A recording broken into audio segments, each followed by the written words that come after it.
So my people, this divide and rule government has finally got what they wanted. Yes, and we pray that this will not end being bloody tribal war, because the way it's going right now, like it's only God that will save Nigeria. Yes, this one is not just in Nigeria. This one now is international. So after the House of Representatives wrote a letter to Canadian government, concerning this Igbo lady that said that she is going to buy, those Yoruba and the Benis that are working with her.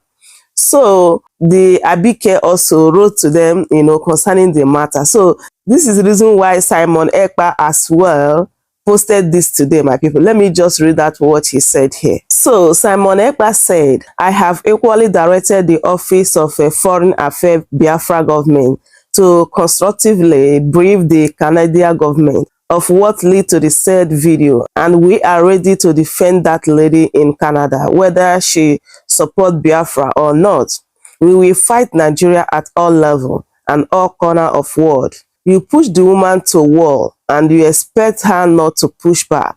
Please, Biafra in Canada has been directed to collaborate with all other Biafra relevant offices to see that there is an adequate presentation of our sister in Canada. And people, like some people are saying that this particular issue is what is going to expose Nigeria, because we can see the level of hypocrisy that is going on concerning this matter.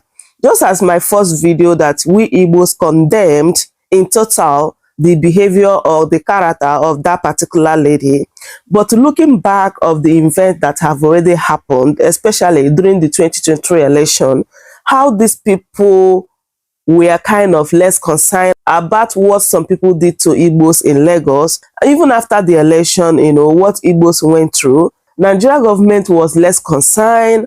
And then now look at how House of Rep was so quick to respond to this issue, my people. Like, this is really laughable, When people complained about how quick, especially this Abike, was, then what she said that, those matter that people are now saying, or what people did to Igbos, that it was not, in diaspora. So that is not her work. Her work is because of this lady live in abroad, so she have to act. Like, this is really terrible, honestly. And not only that, so I hope you guys have seen the video that made this lady to say what she said. Like, that video is also terrible, and I believe the person in that video is also not in Nigeria. The person lives in abroad. I don't know why this Nigeria government, leave that particular video. Then everyone is now focusing on what this lady said. Just as I said before, that we have already condemned what that lady said there, like it is abomination. But what about what this person said? Even the person did not even just say that, they're going to buy Igbo. They say even their own children, So this is really terrible. This is why, people are not saying that that lady will definitely, defend herself, because it was through that video that made her react the way she reacted.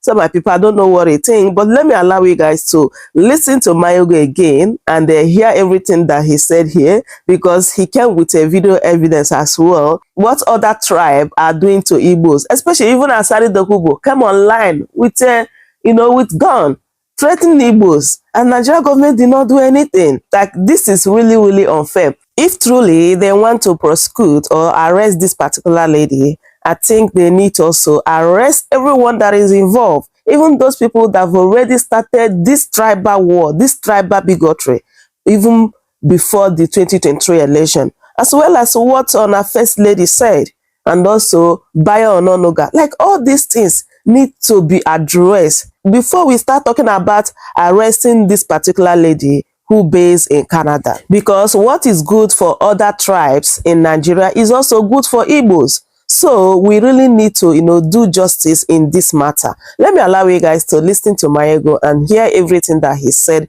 concerning all this brouhaha that is going on. Or should we say the preference to how the states react to any act of, let's use incitement. We said tribal bigots, they are enemies of themselves. enemies of the people, and they must be shut down because 98% of them are politically motivated. On these streets, we saw an Oba that targeted the Igbos and promised to kill and dump them in the lagoon if they fail to vote for his own political his own chosen candidate, APC. We have seen the wife of the drug lord, Rat, also jokingly threaten the same Igbos. We have seen those who have promoted this APC, Ebekebe tribal bigotry, aimed and targeted at the Igbos, and we have condemned them all, everything. And while the state that seems to be the sponsor continue to look away, right? They were rewarding the outspoken or the biggest, whatever it is you call it, the biggest bigots among them, to the point that you can tell the reason why the bigotry is going nowhere is because the bigots are those in power. And like I said as well, they do not represent anyone but their own selfish, personal, hateful selves. So we now concluded that if you have anyone from your tribe, because this bigotry is in every tribe, ethnic, nationality of that exists in that contraption. We now realize that the reaction from the system yesterday and up to this moment, they kind of are beginning to be more suspicious, but at the same time, their involvement and the escalation of it is also a blessing in disguise. Ask me how. The moment that the House of Representatives in Nigeria wrote a letter to the Canadian government to look for and prosecute Amaka Patience Sonbaga,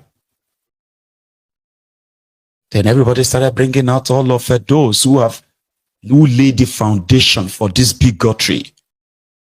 And this is just the beginning. So if they are interested in it, then people started suggesting and introducing those who are meant to be prosecuted, same as Amaka. Even though Amaka was said, she said, oh, they said they are looking for me to come and arrest me. To come and deport me. Me that I am a Canadian citizen. Nonetheless, yesterday, the Nigerian House of Representatives wrote this lengthy sort of a petition, right, against the lady that said, the Igbo lady that threatened to poison Yorubas and Benins anywhere you see them abroad. Now, we found other things as well. For example, what led to that? Remember this same set of people who were on that same TikTok, attacking the yourba of Benin, where we discovered Ajibola and then one Ekong from Akwa Ibom, across river. Yeah. Who were kind of sounding as Igbos in that exchanges where they called the yourba of Benin gay, and they called the Benin Kingdom that. So these exchanges of we must poison the Yorubas, we must poison the Benins. So from our findings, also started from this. So people are digging more. So here is the first one, where someone called for the killings of Igbos and their children abroad as well. Since they feel say they get the power or they get the right, we will let them know say we be Benin people. We know what we shall be do, we do unto them. Both I dey put this thing now and make our people both home and abroad dey hear am. Maybe say anywhere they for see their children, unalive them. Okay. Anywhere where they see both children, may they unalive them. Okay. Now our children, they want they go for Abi. Google wait, some more the video. God damn it! And yeah, the best. Benin Empire, now Empire they call them. They not say Benin. They not say Edo State. Now Benin Empire. You not get right to the talk to us anywhere you see their children, unalive them, both home and abroad, America, Europe, Africa, anywhere in the world, unalive them. Things the fish. So that was when she took her own turn to say, anywhere you see Yoruba and Benin working with you as Igbos, poison them.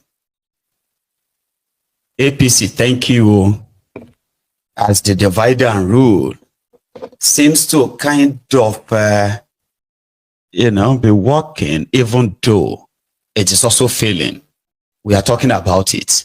So everyone can tell, before you fall into the trap of these hateful elements here and there, it is ideal to possibly have the background.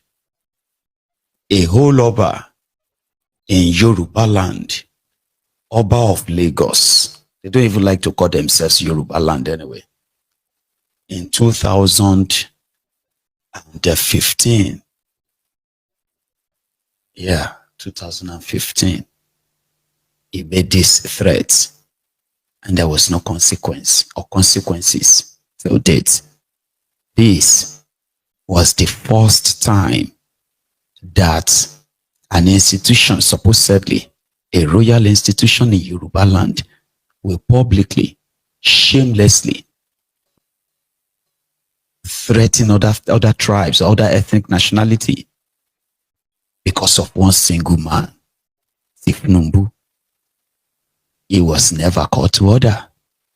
Rather, the bigots like him, if you crown a bigot, that won't make him a king.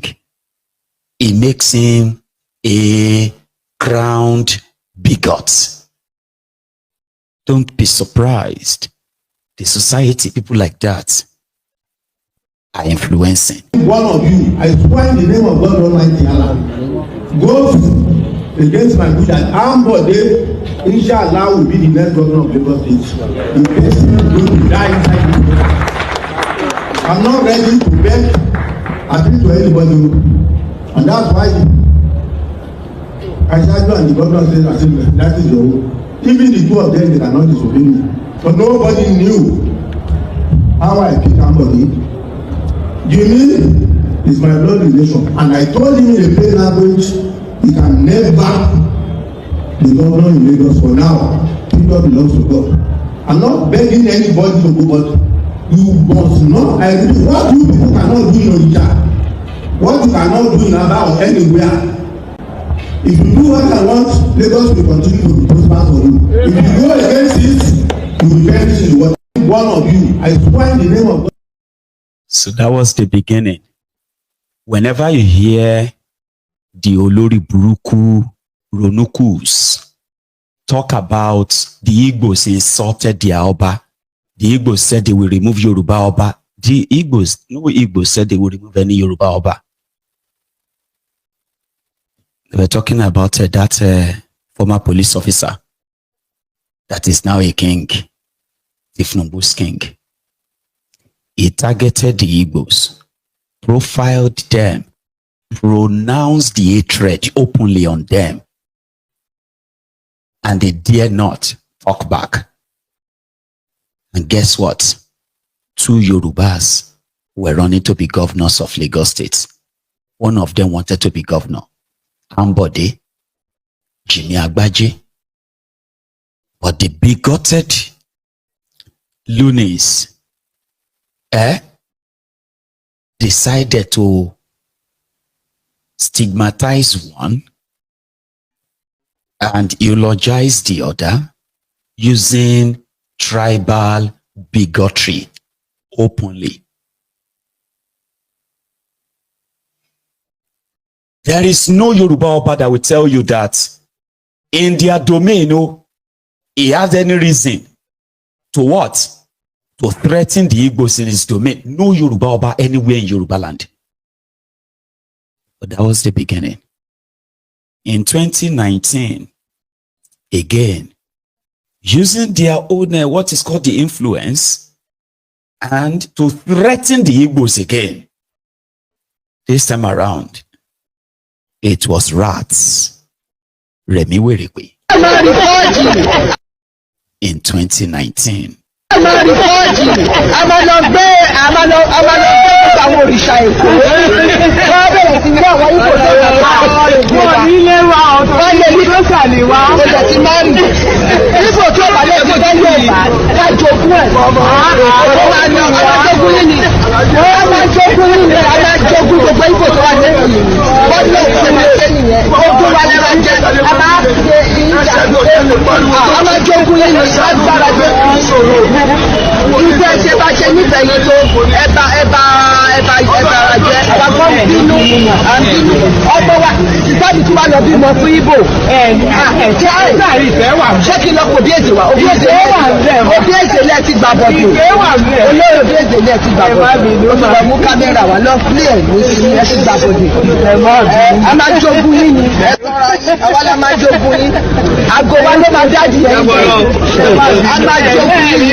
So what she was practically saying there was that they were going to inherit all the Igbos.